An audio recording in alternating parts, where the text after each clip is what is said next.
दोस्तों, एक नई नवेली जो दुल्हन होती है वो अपने घर पर एक प्रेमी को बुला लेती है। जैसे ही प्रेमी आता है तो अपने आप में दोनों एक दूसरे के साथ मनोरंजन करने लगते हैं।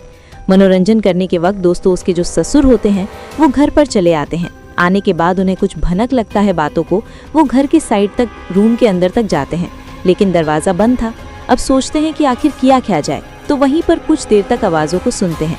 सुनने के बाद उनसे नहीं रहा जाता है, तो उनके पास दोस्तों एक छोटा सा मोबाइल फ़ोन था।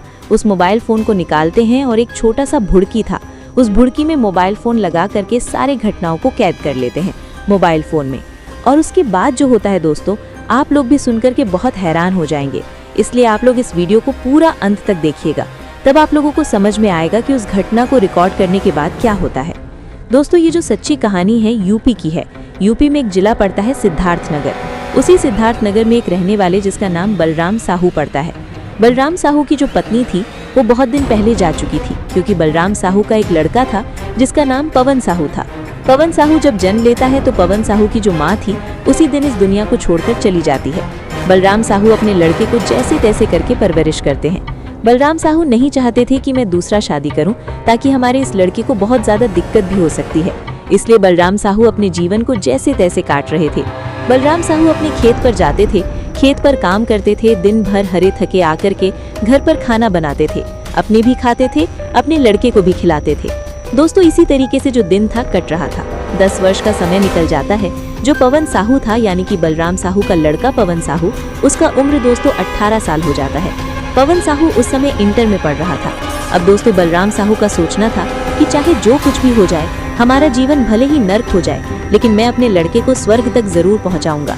बलराम साहू बहुत जोर जी लगा करके मेहनत करते थे और अपने लड़के को पढ़ाई के लिए पैसे जिधर से भी हो, कर्ज लेकर के हो या खेत से इनकम हो या कहीं से मजदूरी करके, चाहे जहां से भी हो, वो अपने लड़के को पढ़ाई के लिए पैसा पूरा करते थे। अब दोस्तों पवन साहू तो पढ़ता है बहुत मनोदिमाग लगा करके, और जो बलराम साहू की इच्छाएं थी, इच्छाएं भी पूरी हो जाती हैं। पवन साहू बहुत अच्छी पढ़ाई करता है, या पढ़ाई करने के बाद कुछ सरकारी नौकरी के लिए फॉर्म भी अप्लाई करता है दोस्तों, और पवन साहू का नौकरी लग जाता है। वो एक फौज में नौकरी लगता है। वो दोस्तों ट्रेनिंग के लिए चला जाता है। बलराम साहू का खुशी का ठिकाना नहीं रहता है। बलराम साहू गांव में पूरे लोगों को लड्डू बांटते हैं कि हमारा लड़का का जो नौकरी है वो सरकारी नौकरी लग चुका है। दोस्तों, कोई गरीब मजदूर का अगर नौकरी मिल जाता है सरकारी, तो उसकी खुशी का कोई ठिकाना नहीं होता है। अब इस तरह से बलराम साहू बहुत उस दिन खुश थे। उनका लड़का जो था वो ड्यूटी पर चला गया था। अब 2 साल के बाद ट्रेनिंग पूरा होने के बाद पवन साहू जो है अपने घर पर आता है। जैसे ही घर पर दोस्तों आता है तो बलराम साहू के पास बहुत से लड़की वाले आए थे लड़का को देखने के लिए, कि बलराम साहू का लड़का का सरकारी नौकरी लगा है, चलो कहीं बात अगर बन जाती है तो हम लोग शादी वहां पर फिक्स कर देंगे। अब दोस्तों इस तरह से बलराम साहू अभी तो अपने लड़का का शादी करना नहीं चाहते थे, लेकिन कुछ लोगों को समझाने पर बलराम साहू हाँ तो कह देते हैं। लेकिन बलराम साहू भी उन लड़की वाले से कहते हैं कि देखिए, हमें दान दहेज कुछ नहीं चाहिए, बल्कि हमें संस्कारिक लड़की चाहिए जो घर को संवार पाए। हमें दान दहेज से कोई मतलब नहीं है। भगवान हमें ऐसे ही बहुत कुछ दे दिए, हमारे लड़का का नौकरी लग गया, अब इससे बड़ा बात हमारे लिए क्या हो सकता है। हमारी जीवन की सारी जो मेहनत है वो सफल हो चुकी है। अब दोस्तों बलराम साहू जो होते हैं एक लड़की के यहाँ लड़की देखने के लिए जाते हैं। बलराम साहू के 2-4 दोस्त हैं, सभी लोग जाते हैं लड़की देखने के लिए। लड़की के आंगन में जब जाते हैं लोग तो कुर्सी लगाया हुआ था, उस कुर्सी पर सभी लोग बैठते हैं। बैठने के बाद दोस्तों जो लड़की थी थोड़ा लंबा थी, देखने में संस्कारिक लग रही थी। चाय लेकर के नाश्ता लेकर आती है, टेबल पर रख देती है और वहीं पर बैठ जाती है। कोई लोग अपना जो पूछना था वो पूछ रहे थे, कोई नाम पूछ रहा था, कोई पता पूछ रहा था, कोई गांव पूछ रहा था, कोई जिला पूछ रहा था, कोई कुछ लिखवा रहा था, कोई उस लड़की से बोल रहा था कि तुम थोड़ा खड़े होकर के चलो, थोड़ा उधर जाओ। इस तरीके से सब लोग उसे देख रहे होते हैं। बलराम साहू को दोस्तों वो लड़की बहुत संस्कारिक लगती है, पसंद में आ जाती है। बलराम साहू रिश्ते के लिए हाँ कर देते हैं।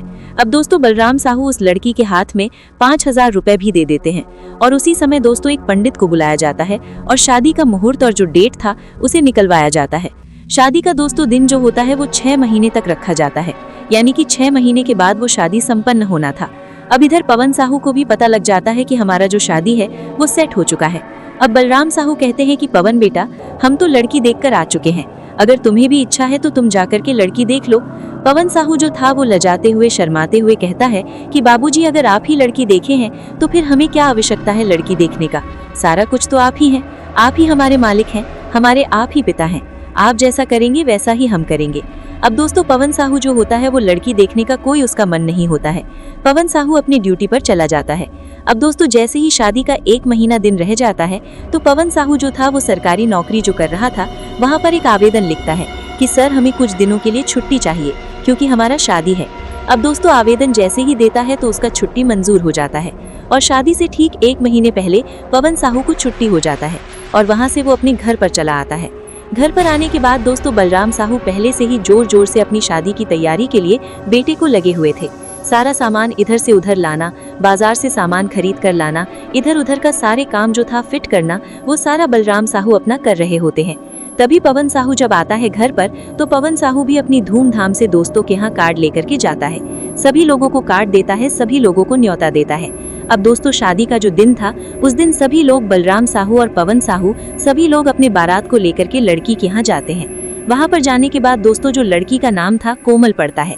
कोमल से पवन साहू शादी करते हैं। शादी करके अब उसे अपने घर पर लेके चले जाते हैं। अब दोस्तों पवन साहू का ज्यादा दिन तक की छुट्टियां नहीं मिली थी, इसलिए पवन साहू को तुरंत ड्यूटी पर जाना पड़ता है और पवन साहू अपने पत्नी से कह देते हैं कोमल से कि देखो हमारे एक पिताजी हैं, इनका तुम ख्याल रखना। ये दिन भर प्रतिदिन खेतों में काम करते रहते हैं, इन्हें सिर्फ टाइम से तुम खाना दे देना। इतना कहने के बाद दोस्तों पवन साहू जो थे वो अपने ड्यूटी पर चले जाते हैं। अब इधर दोस्तों जो कोमल थी वो बलराम साहू का बहुत ज्यादा ख्याल रखती है। इधर दोस्तों जो कोमल थी वो अपने मन में सोचने लगती है कि हमारा पति भी कैसा है। शादी के 1 महीने भी नहीं पूरा हुआ कि 15 दिन के अंदर ही वो अपनी ड्यूटी पर चले गए। हमारी इच्छाएं जो हैं कभी पूरी नहीं शायद हो पाएंगी। अब दोस्तों बलराम साहू अपने खेत पर गए हुए थे काम करने के लिए। शाम के समय में दोस्तों करीब 3 बज रहा था। वो अपने कांधे पर कुदाल लिए हुए घर पर आते हैं। आने के बाद कुदाल को अपने दरवाजे के पास ही रख देते हैं। जैसे ही चापाकल को जाते हैं चलाने के लिए तो दोस्तों घर से कुछ आवाज सुनाई पड़ रही थी। जो अभी तो चापाकल वो चलाए ही नहीं थे कि वो कुछ बातों को बहुत ही ध्यान से सुन रहे थे। उन्हें समझ में नहीं आ रहा था कि आखिर घर के अंदर कौन ऐसे बुदबुदा रहा है जो कि हमारा लड़का नहीं, एक सिर्फ बहू है। अब समझ जाते हैं कि वो बहू कहीं हमारे फोन पर बात कर रही है। अब दोस्तों बलराम साहू जो होते हैं चापाकल चलाते हैं। चलाने के बाद अपने हाथ पैर को धोते हैं और फिर घर के अंदर जाते हैं और चिल्लाते हैं कि बहू कोमल हमारे लिए खाना ला दो। अब दोस्तों जो बहू कोमल थी वो भी खाना लाके अब बलराम साहू को दे देती है। बलराम साहू अपने खाना खाते हैं और अपने द्वार पर चले जाते हैं सोने के लिए, आराम करने के लिए। अब इस तरीके से दोस्तों दिनचर्या चल रहा था। शाम का समय था दोस्तों, करीब 7 बज रहा था। जैसे ही बलराम